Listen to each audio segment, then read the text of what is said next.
Mən buradan cənab prezident sizə səslənirəm inşallah. Bu Nəriman Nərimanov heykəli ilə üzbəüz Alyans şirkəti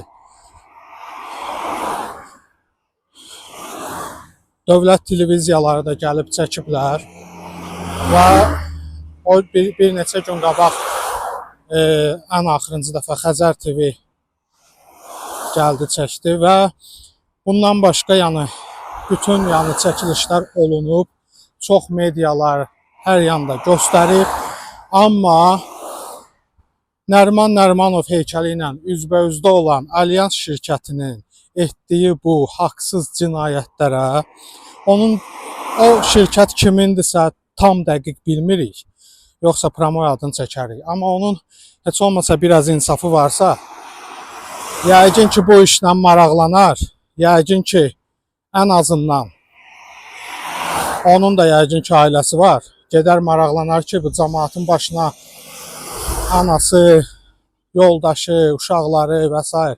olan ailələrin başına bu Alyans şirkəti nələr gətirir. Bunun da arxasında dayanıb Zülfəli İsmailov, hamı bilir kimdir. Bir də ki Yasamal rayon icra hakimi və ondan da böyüklər. Yəni bunlar hamısı görürlər. Yasamal rayon icra hakimi özü şəxsən orada olub. Hamısı baxıblar, görüblər, düzələcək, narahat olmayın, bu qədərlə razılaşın. Elə bir bunlar maklerdirlər. Ev alqı-satqısında işləyirlər. Qardaş, sən vəzifən icra hakimidir. Səni ora qoyublar ki, sən bu öz ərazivə haqla nəzarət edəsən. Amma sən haqqı unutmusan ümumiyyətlə. İndi biz onu demək istəyirik ki, bax orada yol uçdu. İndi orada otel uçur. Orada qadın var, Dilarə xanım. Həmin xanımın evini söküblər, evdə olmayanda. Və qazıblar da, artıq fundamentdə tökülüb, 20 dəfə məhkəmə olub. Ortada heç nə yoxdur. Məhkəmə niyə 20 dəfə olur?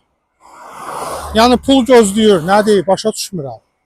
Yəni bu nə deməkdir? İnsanların şəxsi mülkünü, evinin içinə girirsiniz. Yəni bu qədər buraxmısınız özünüzü.